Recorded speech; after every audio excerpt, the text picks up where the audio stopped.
Hi friends, welcome back to my channel. Side dish எதுவுமே இல்லாமல் இன்ஸ்டண்ட்டாக ஒரு கார தோசை தான் நம்ம வந்து இது பண்ண போகிறோம். ரொம்பவே ஈஸியாக வந்து பண்ணிடலாம். நம்ம வீட்டில் இருக்கக்கூடிய பொருளை வச்சு மட்டுமே இந்த தோசையை வந்து ரெடி பண்ணிடலாம். இப்போ வந்து வீடியோக்குள்ளே போகிறதுக்கு முன்னாடி சேனல் வந்து சப்ஸ்கிரைப் பண்ணாமல் பார்க்குறவங்க எல்லாருமே சப்ஸ்கிரைப் பண்ணிவிட்டு வந்து பாருங்கள். அப்போ தான் நான் போடுற எல்லா வீடியோவுமே வந்து உங்களுக்கு வந்து நோட்டிஃபிகேஷனில் வந்து வரும். இப்போ வந்து ஃபஸ்ட்டு பார்த்திங்கன்னா ஒரு மிக்ஸி ஜார் எடுத்துடுங்க. மிக்ஸி ஜார் எடுத்துகிட்டு பார்த்திங்கன்னா இதில் வந்து ஒரு பெரிய சைஸ் தக்காளி எடுத்துடுங்க. தக்காளியை கட் பண்ணி போட்டுடுங்க. இது கூடவே பார்த்திங்கன்னா 2 வத்தல். நான் வந்து காரம் வந்து கொஞ்சம் கம்மியாக போடுறதுனால 2 எடுத்துருங்க. இதில் வந்து 4லேருந்து 5 கூட போட்டுக்கிடலாம்.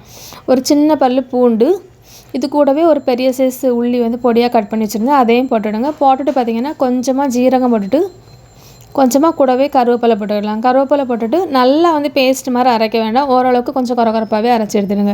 இப்போ ஓரளவுக்கு அரைச்சி எடுத்ததுக்கப்புறம் இது கூட பார்த்திங்கன்னா சால்ட்டு போட்டுவிடுங்க. சால்ட்டு போட்டுட்டு எண்ணெய் ஒரு வாட்டி லைட்டாக வந்து அரைச்சி எடுத்துடுங்க.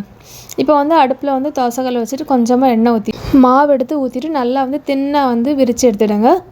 அப்போ தான் நல்லா டேஸ்ட்டாக இருக்கும், அதனால தான்.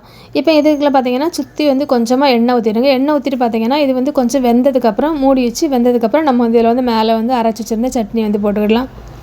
இப்போ இதை போட்டுட்டு பார்த்திங்கன்னா ஒரு ஸ்பூன் வச்சு நல்லா வந்து எல்லா இடமுமே படுற மாதிரி நல்லா ஸ்ப்ரெட் பண்ணி விட்டுவிடுங்க. இப்போ இந்த மாதிரி எல்லாமே போட்டதுக்கப்புறம் மறுபடியும் லைட்டாக வந்து மேலே வந்து கொஞ்சமாக வந்து எண்ணெய் ஊற்றிடுங்க. அப்போ தான் டேஸ்ட்டு வந்து நல்லாயிருக்கும், அதனால தான். இப்போ லைட்டாக வந்து திரும்பவும் நம்ம வந்து எண்ணெய் ஊற்றிட்டு இதை மூடி வச்சு கொஞ்சம் கிறிஸ்பியாக கிடைக்கிற வரைக்கும் நம்ம வந்து எடுத்துடலாம். இப்போ பார்த்திங்கன்னா சூப்பராக வந்து கார தோசை வந்து ரெடி ஆகிட்டு. இப்போ இதை வந்து அப்படியே நம்ம வந்து எடுத்துடலாம். இதுக்கு பார்த்திங்கன்னா சைடிஷ் எதுவுமே தேவையில்லை. நீங்களும் இதே மாதிரி ட்ரை பண்ணி பாருங்கள். வீடியோ பிடிச்சா லைக் பண்ணுங்கள், ஷேர் பண்ணுங்கள், கமெண்ட் பண்ணுங்கள், சப்ஸ்கிரைப் பண்ணுங்கள்.